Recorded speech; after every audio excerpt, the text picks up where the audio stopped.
What's up guys? Good afternoon. Ito na yung update. Ito na yung grabber na powder coat ko last time. Ito na siya. Yan. Actually, hindi siya ganun kasing kulay nito. Kasi ito is pearl white na medyo yellowish siya. Dito kasi masyado siyang white. Hindi ko lang kung kita sa camera. Pero ayun, wala na akong nagawa. Kinabit ko na lang. Pero okay naman. And then ang kinabit ko pang isa is itong fender crest. Ito.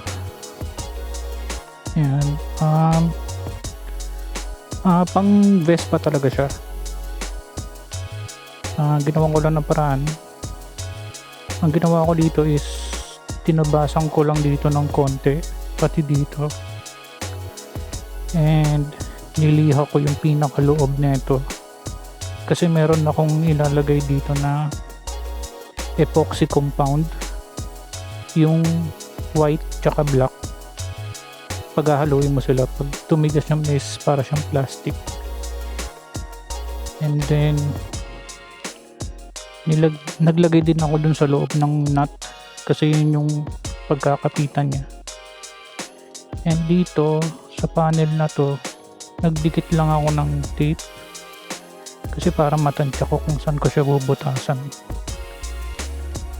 Ayun, binutasan ko to. And bago ko siya makabit, kailangan ko tanggalin tong gulong kasi hindi ko ma-access dito sa ilalim ng screw. And ayun, okay naman, tibay naman. Hindi siya basta-basta matatanggal kasi nakascrew siya. And ayun, ito na yung looks niya. Okay naman. Ito yung sinasabi kong may butas, yung may design. Yan, pang Vespa kasi siya. Ito yung design niya. And ayun, ayan na siya. Good afternoon guys. Actually evening na. Time check 5:28.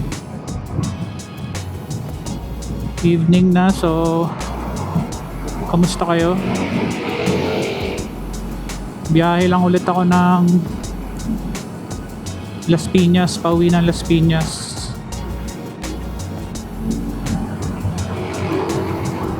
Today is Friday, October 30. October 31 pala. So ngayon, holiday ngayon. Uwi lang ako Las Piñas and wala lang, matagal na ako hindi umuwi eh. So ngayon, chill ride lang. Wala naman tayo inahabol na oras. Nga pala nung Makina Moto Bazaar, hindi ako nakapunta kasi masama yung pakiramdam ko. Sayang na, magpapabudol pa naman sana ako ng helmet, ng jersey at kung ano mang pwedeng mabili, kaso wala eh. Yung fender crest ko pala mga ilang linggo ko na rin nakabit yon. So far dun sa pagkakadikit niya, matibay naman. Hindi naman siya na lumuluwag or what.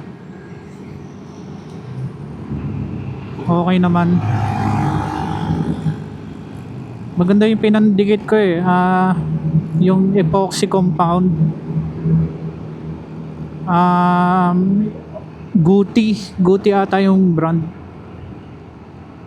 Ang ganda nun, pag tumigas talaga siyang para siyang plastic talaga ang tigas. Kaya yun yung naisipan kong gamitin. Sa mga nanonood ngayon na nagmo-motor din, Kamusta ang biyahe natin dyan? Kamusta ang NCAP? Natikita na ba kayo? Kasi ako hindi pa eh. Mabait tayo sa kali. Yun ang hindi nyo alam. Mabait tayo. Sunod lang tayo. Pine-check ko rin yung website, yung may huli ka. So, paminsan-minsan. Yun, wala naman. Buti naman wala. So, dito na ako ngayon sa Circle. Ang daan natin dito sa East Ave. Tapos EDSA.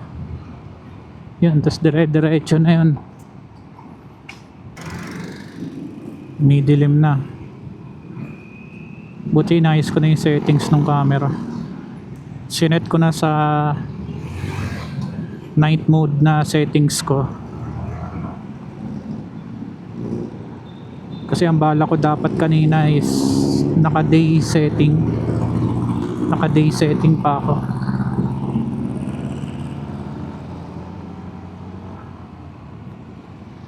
Buti sinet ko na ng night para hindi na ako tumigil sa gilid para ibayin yung settings. Meron akong friend na kakabili lang ng Giorno. Yon.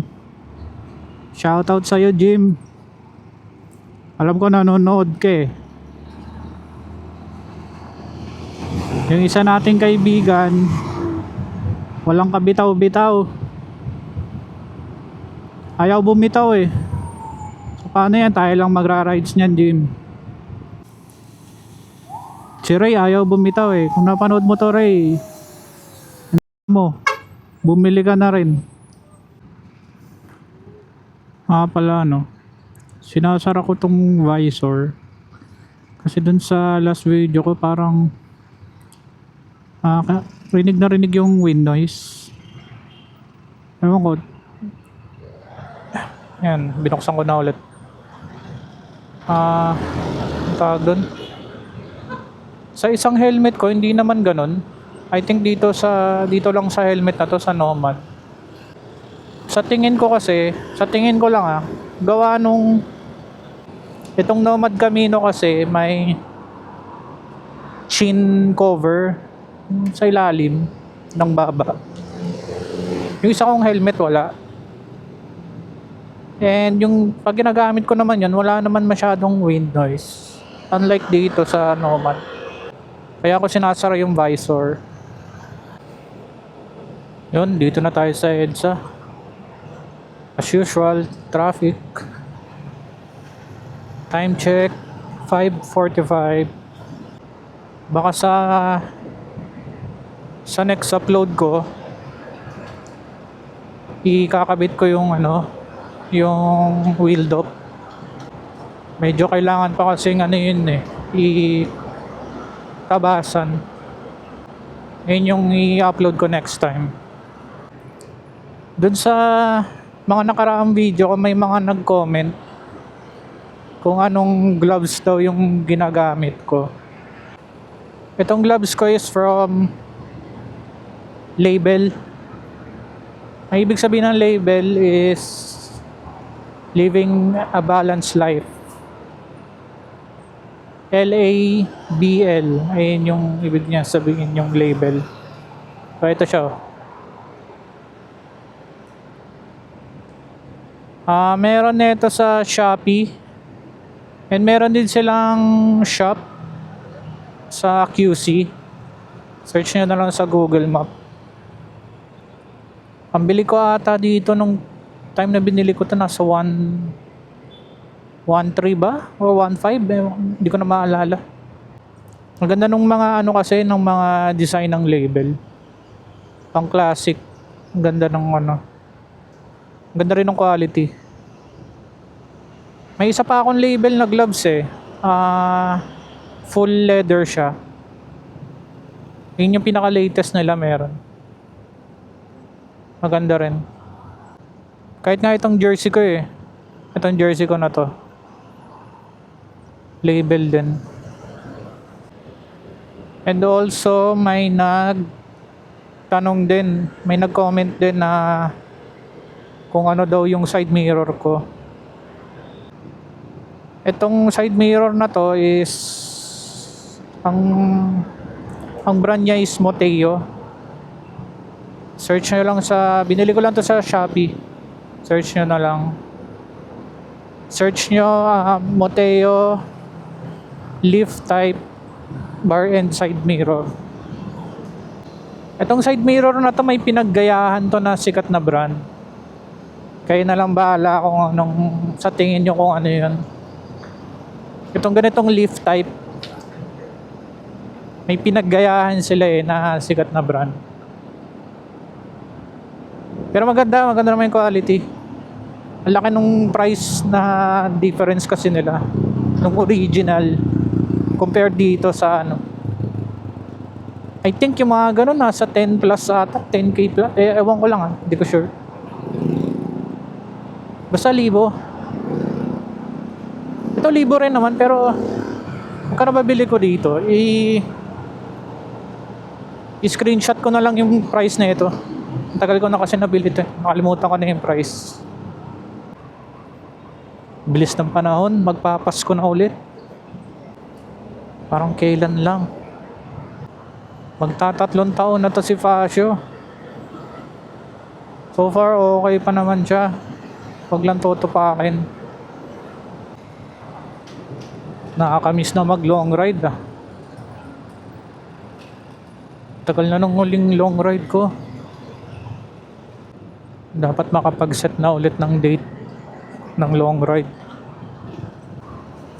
Mga pala guys, sa mga makakanood and naka-fashion din kayo, anong CVT setup nyo? Kasi parang nahihinaan ako dito sa setup ko. Naka full RS8 ako. RS8 pulley, RS8 yung clutch bell, yung basta lahat naka RS8. Tapos yung center spring ko is 1,000 RPM. Tapos yung clutch spring ko naka-stock. Bali naka 800 RPM. Medyo nahihinaan ako, lalo na pagdating sa dulo.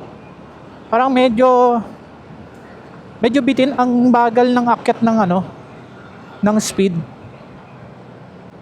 Dapat taasan ko ng RPM yung yung clutch spring. Tapos gaanan ko yung bola. Yung bola ko pala 14 grams straight. Okay kaya yun. Kung tataasan ko yung clutch spring. Naka 800 lang to naka stock. Comment nyo yung CVT setup nyo. Pa-share naman. Medyo nabibitin ako dito sa Wala naman ako masyadong alam pagdating sa CVT.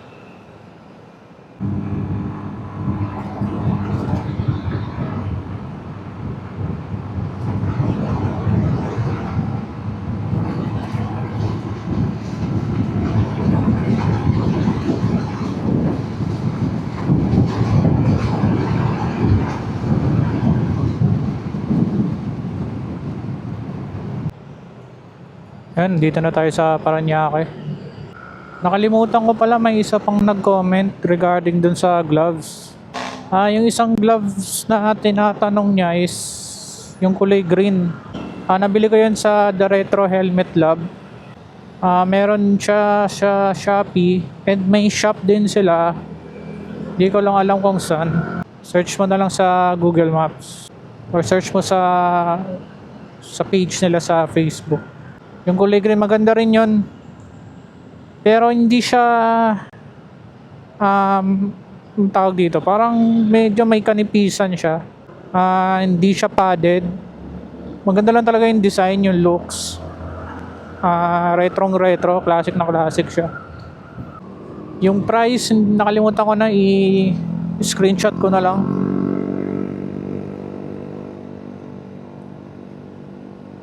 Marami rin silang magaganda ron, parang label din yung mga dating anong mga design nila dun eh. Ito laging dinadaanan to ng MMDA eh. Napapanood ko dun sa channel ni dada ko. Itong road na to. Kaso wala eh. Kahit paulit-ulit lang din eh. Tignan mo ngayon, paggabi, lalo na paggabi, daming naka-park sa gilid. Wala din. O nga pala, dito sa may quadlock ko, may napanood ako sa Facebook, ano pangalan nito? Si A-Skirt ata. Hinata yung pangalan niya. Yung quadlock niya is nilagay niya dito. Dito sa panel na to na block. Dito niya nilagay, binutasan niya lang. Gusto kong gawin dito rin sa fascio yun. Pero ibang approach. Siguro dito banda, sa bandang ilalim niya. Kasi parang yung kanya ata parang naka-cover na yung speedometer eh. Yung sa akin medyo ibababa ako. Ewan ko, tignan ko kung pwedeng gawin yun. Gusto ko kasi malinis dito. Itong harapan ko dito. So gusto ko to ilipat tong quadlock dito. Pero tignan ko kung pwede. And ayun, medyo malapit-lapit na rin ako. Maraming salamat sa mga nanood, sa mga nag-like, sa mga mag-comment. Thank you sa inyo. Ayun, hanggang dito na lang siguro. Hanggang sa susunod na vlog na lang ulit. Next upload ko is kakabit ko yung wheel top. So yun, thank you. Peace out.